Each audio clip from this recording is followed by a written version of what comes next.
மேடை பேச்சு. 5ஆம் தலைப்பு தமிழ் இசை விழா. தலைமையுரை.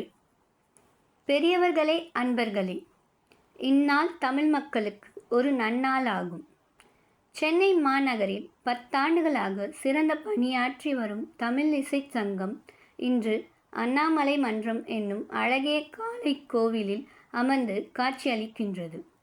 மன்றம் என்ற தமிழ் சொல்லை கேட்டது செவிக்கின்பம், அதன் பொருளை அறிவது சிந்தைக்கின்பம். பழந்தமிழ் மொழியில் மன்றம் என்பது ஊர் நடுவே உள்ள பொதுவிடமாகும். இன்று தமிழகத்தின் தலைநகராகிய சென்னையம்பதியின் நடுவே தமிழரின் சீர்மைக்கு ஒரு சான்றாக நிற்கும் இம்மாளிகை தமிழ் மக்கள் அனைவருக்கும் பொது உடைமை ஆதலால் இதனை மன்றம் என்று அழைப்பது சாலவும் நன்றே. தமிழ்நாட்டில் எல்லையற்ற பெருமை வாய்ந்த தில்லம்பலத்தின் அருகே பல்கலைக்கழகம் ஒன்று நிறுவி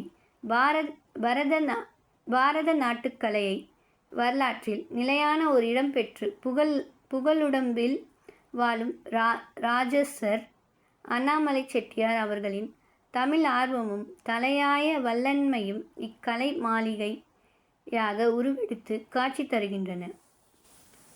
அண்ணாமலையரசருடன் இசை வளர்க்கும் பெரும் பணியில் ஈடுபட்டு கண்ணினை காக்கும் இமைப்போல் தமிழிசை சங்கத்தை காத்து வரும் பேரறிஞர் டாக்டர் R.K. சண்முக செட்டியார் அவர்களுடைய கலைவண்ணமும் இம்மாளிகையிலே காட்சி தருகின்றது. இப்பெருந்தலைவர் இருவரும் முன்னின்று நடத்திய திருப்பணி சிறக்கும் வண்ணம் பொருளுடையார் ஆதரவு புரிந்தனர், அருளுடையார் ஆசி கூறினர். இவ்வாறு ஒள்ளும் வகையால் உதவி செய்து தமிழிசை கோயிலை உருவாக்கிய நல்லார் அனைவருக்கும் தமிழ் மக்களின் நன்றி என்று உரிதாகும். தமிழ்நாடு இப்பொழுது புத்துயிர் பெற்று வருகின்றது. இயல் இசை நாடகம் என்னும் முத்தமிழும் பொதுமக்களின் ஆதரவை பெற்று முன்னேறுகின்றன. இவ்வாண்டில் சென்னை மாநகரிலே தமிழ் வளர்ச்சி கழகத்தின் ஆதரவில் இயற்றமிழ் விழா மிக சிறப்பாக நடைபெற்றது.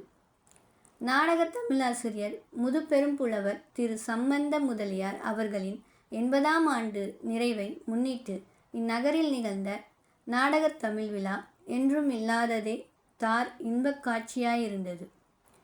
இசை தமிழ் விழா இன்று இம்மன்றத்தில் மிக சிறப்பாக நடைபெறுகின்றது.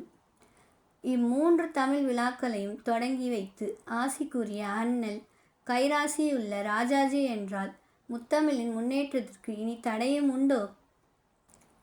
இசைத்தமிழ் என்பது முத்தமிழின் நடுநாயகமாக விளங்குவது. இசைத்தமிழ் என்றாலும் தமிழிசை என்றாலும் பொருள் ஒன்றே. இயல், இசை, நாடகம் என்னும் மூவகை தமிழையும் முன்னாளில் முனிவரும் மன்னரும் முன்னின்று வளர்த்தார்கள். முத்தமிழையும் துறையோக கற்ற வித்தகராகிய முனிவர் ஒருவர் பொதியமலையில் அமர்ந்து தமிழ் பணி புரிந்தார். அவரை திருமுனிவர் என்றும் குருமுனிவர் என்றும் முத்தமிழ் முனிவர் என்றும் கவிஞர்கள் புகழ்ந்துரைத்தார்கள்.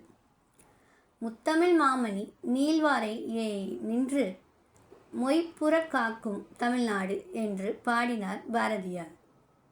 இத்தகைய பெருமை வாய்ந்த முனிவர் தமிழ்நாட்டிற்கு மலை போல் வந்த இடரை மஞ்சு போல் இசை தமிழால் அகற்றி பாதுகாத்தார் என்று சங்க இலக்கியம் கூறுகின்றது. ஆசைக்கோர் அளவில்லை என்னும் ஆன்றோர் மொழியை மெய்ப்பித்த இலங்கை வேந்தனாகிய ராவணன் தமிழ்நாட்டிலும் ஆதிக்கம் செலுத்த தலைப்பட்டான். தமிழ் மலையாகிய புதிய மலையை கைப்பற்றி கொண்டால் தமிழ்நாட்டை வளைத்து ஆட்சி புரிதல் எளிது என்று எண்ணினான் அம்மன்னன். அந்நோக்கத்தோடு புதிய மலைக்கு போந்தான். அங்கே முத்தமிழ் முனிவராகிய அகத்தியர் அமர்ந்திருக்க கண்டான். ராவணன் வல்லரசனாயினும் இன்னிசையில் ஈடுபட்டான். நாரத முனிவனும் நயக்கும் வண்ணம் நல்லிசை பாட வல்லவன். பன்னரு சாமகீதம் பாடி ஈசனது இன்னருளை பெற்றவன். இசைக்கலையில் இத்துணை ஏற்றம் வாய்ந்த ராவணன் தமிழ் இசையிற்கு புகழ்பெற்ற முனிவரிடம் தன் கைவரிசையை காட்ட ஆசைப்பட்டான்.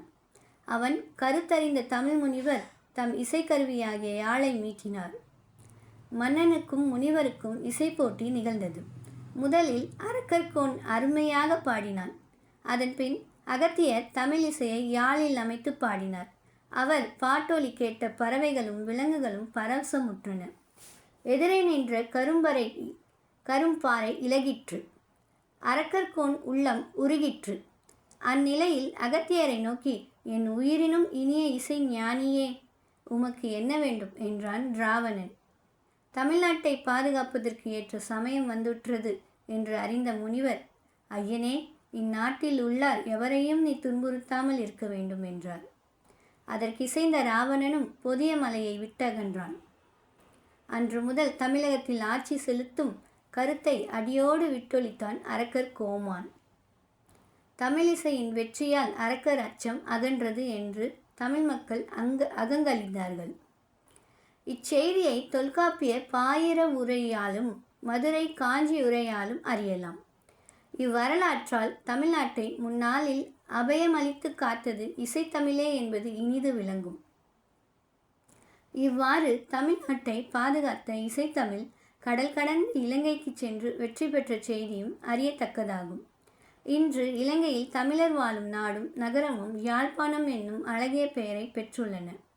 யாழ்ப்பாணர் என்பவர் இன்னிசை கருவியாகிய யாழை கையில் ஏந்தி தமிழ் பாட்டிசைக்கும் இசைவாணர். யாழ்ப்பாணர் என்ற குலத்தார் இப்பொழுது தமிழ்நாட்டில் இல்லை என்றாலும் முன்னாளில் அவர் சிறந்து வாழ்ந்தனர் என்பதற்கு ஒரு சான்றாக நிற்பது யாழ்ப்பாணம் என்னும் நன்னகரம். பழந்தமிழ் குடிகள் ஆகிய பாணரை தமிழ்நாட்டு பெருநில மன்னரும் குறுநில மன்னரும் ஆதரித்தார்கள். வரிசையறிந்து அவருக்கு பரிசளித்தார்கள். சோழ நாட்டு மன்னனாகிய கரிகால் வளவனும் தொண்டை நாட்டில் ஆட்சி புரிந்த இளந்திரையனும் குறுநில மன்னனாகிய நல்விய கோடனும் இசைவாணர் குலத்தை ஆதரித்த செய்தி 10 பாட்டிலே கூறப்படுகின்றது. சோழ நாட்டின் தலைநகராகிய காவிரி பூம்பட்டினத்தில் பெரும்பானார் குலம் சிறப்புற்று வாழ்ந்ததென்பது சிலப்பதிகாரத்தால் நன்கு அறியப்படுகின்றது. எனவே முற்காலத்தில் தமிழ் இசையை இசைத்தொழிலுக்காக பயின்றவர் பாணர் குலத்தவரே என்பதும் அவர்களை ஆதரித்த பெருமை தமிழ்நாட்டு மன்னருக்கு உண்டு என்பதையும் பண்டை தமிழ் நூல்களால் விளங்குவன ஆகும். சங்ககாலம் என்று சொல்லப்படுகின்ற பழங்கால நூல்களில் வரும் இசைப்பாடல்கள் இயற்கை நலங்களையும் இறைவன் பெருமையும் அழகுற எடுத்துரைக்கின்றன. பரிபாடல் என்னும் பழைய இலக்கிய நூலில் வைகை ஆற்றை புகழ்ந்து பாடல்கள் பல உண்டு. தமிழ்நாட்டில் நல்லணி அகத்திகளும் காவேரி ஆற்றை இளங்கோவடிகள் இசைப்பாட்டால் புகழ்ந்து வாழ்த்தியுள்ளார். பூவார் சோலை மயிலாக புரிந்து குயில்கள் இசைப்பாட காமர் மாலை அருங்கசைய நடந்தாய் வாழி காவேரி என்ற இசைப்பாட்டை கேட்கும் பொழுது தமிழ் செவிகளில் இன்பத்தேன் வந்து பாய்கின்றதன்றோ. இவ்வாறு பாணர்களும் புலவர்களும் வளர்த்து வந்த தமிழ் இசையை சைவ சமய நாயன்மார்களும் வைணவ சமய ஆழ்வார்களும் பக்தி நெறியை பரப்புவதற்கு பயன்படுத்தினார்கள். ஈசனை பாடிய தேவார திருப்பாசுரங்கள் இறைவன் திருவருளை இன்னிசையால் எளிதிற் பெறலாம் என்னும் உண்மையை எடுத்துரைக்கின்றன. இன்னிசை பாடுவார் பெரும் பயனை திருஞான சம்பந்தர் குறித்துள்ளார். பண்ணொன்ற இசைப்பாடும் அடியார்கள் குடியாக மண்ணின்று விண்கொடுக்கும் மணிகண்டன் என்பது அவர் திருவாக்கு.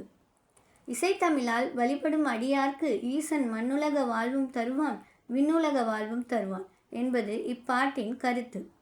திருநாவுக்கரசர் என்னும் பெரியார் கடுமையான சூளை நோயுற்று துடிக்கும் பொழுது இறைவனை நினைத்து, ஐயனே, தமிழோடு இசைப்பாடல் மறந்தறியேன், நலத்தீங்கிலும் உன்னை மறந்தறியேன், உன் நாமம் என் நாவில் மறந்தறியேன் என்று மனமுருகி பாடினார். எனவே இறைவன் அருளை பெறுவதற்கு தமிழ் இசையே சிறந்த சாதனம் என்னும் கொள்கை தமிழ்நாட்டில் பரவிற்று. சிவனடியார்களும் திருமாலடியார்களும் அருளிய அருட்பாடல்கள் நாடெங்கும் பரவிய பான்மையால் பக்தி வெள்ளம் பொங்கி ததும்பி பூரணமாய் நின்றது. இறைவனுக்கு திருக்கோவில் கட்டும் பணியிலே ஈடுபட்டனர் தமிழ் மன்னர். தேவார பாடல் பெற்ற ஸ்தலங்களும் ஆழ்வார்களின் மங்களா சாசனம் பெற்ற திருப்பதிகளும் பொதுமக்களின் மனதை பெரிதும் கவர்ந்தன. கோவிலில்லா ஊரில் குடியிருதல் ஆகாது என்னும் கொள்கையும் எழுந்தது. இங்கனம் ஊர்தோறும் எழுந்த கோவில்களில் தெய்வ தமிழ் பாடல்களை நாள்தோறும் பாடுதற்குரிய முறை வகுக்கப்பட்டது. சிவாலயங்களில் தேவாரம் முதலிய திருமுறைகளை விண்ணப்பம் செய்யும் இசைவாணர் ஓதுவார் என்று பெயர் பெற்றனர். காதலாகி கசிந்து கண்ணீர் மல்கி ஓதுவார் தமை நல்நெறிக்கு உய்ப்பது வேதம் நான்கினும் மெய்ப்பொருளாவது நாதன் நாமம் நமச்சிவாயவே என்று திருஞான சம்பந்தர் பாடிய தேவாரத்தில் ஓதுவார் என்னும் சொல் இசையன் புகழை பாடுவார் என்று பொருள்படுகின்றது. வழிபாட்டு காலங்களில் ஓதுவார் என்னும் தமிழ் இசை வாணர்கள் பக்தி சுவை நிரம்பிய பாடல்களை பண்ணோடு பாடிய பொழுது அவற்றை அன்பர்கள் செவியார பருகினர், உள்ளம் உருகினர். எனவே ஆதியில் அரசரால் ஆதரிக்க பெற்ற இசைத்தமிழ் இடைக்காலத்தில் ஆலயங்களின் ஆதரவு பெற்று வளர்ந்தது. இயற்கையோடு இசைந்து இன்புறும் தன்மை இனராகிய தமிழ் மக்களது வாழ்க்கையின் பல துறைகளிலும் கலந்து இசைப்பாட்டு வளமுற்றது. வேளாண்மை என்னும் பயிர் தொழில் இந்நாட்டிலே தொன்று தொட்டு நிகழும் பழுதற்ற தொழிலாகும். அத்தொழிலை மேற்கொண்ட பணியாளர் நெற்றி வேர்வை நிலத்தில் விழ பாடுபடும் போதும் நல்ல பாட்டிசைத்தார்கள். கிணற்றிலிருந்து தண்ணீர் இறைத்து நிலத்திலே பாய்ச்சும் பொழுதும் ஏற்ற பாட்டு, நாட்டு நடும் பொழுதும் நடுகை பாட்டு, அறுப்பு காலத்தில் ஏற்களப்பாட்டு ஆக பயிர் தொழிலாளரது பாட்டு பலவாகும். இன்னும் குறிஞ்சி நிலத்திலே குருத்தி பாட்டு ஒலிக்கும், மருத நிலத்திலே பல்லு பாட்டு முழங்கும். பெண்கள் பந்து விளையாடும் பொழுது பாட்டு, அம்மானை ஆடும் பொழுது பாட்டு, தாலாட்டு பொழுதும் பாட்டு. சுருங்கச் சொல்லின் தமிழ்நாட்டில் பாட்டில்லாத பணியே இல்லை என்பது மிகையாகாது. போர்க்களத்தை பற்றிய இசைப்பாட்டும் இந்நாட்டில் உண்டு. அவற்றுள் தலைச்சிறந்தது கலிங்கத்து பரணி எனும் தால் இசைப்பாட்டாகும். தமிழ்நாட்டு வேந்தனாகிய குலோத்துங்க சோழன் கவிங்க நாட்டின் மேல் படையெடுத்து வாகை மாலை சூடிய வரலாற்றை புனைந்துரைப்பது கலிங்கத்து பரணி. பரணி பாடிய செங்கொண்டான் என்னும் கவிஞனை குலோத்துங்கன் சோழன் பரிசளித்து பாராட்டினான். அம்மன்னன் தமிழ் இசையில் மிகவும் ஈடுபட்டவன். போர் ஒளிந்த காலங்களில் தமிழ் இசைவாணரோடும் கலைவாணரோடும் பழகி இன்புற்றவன்.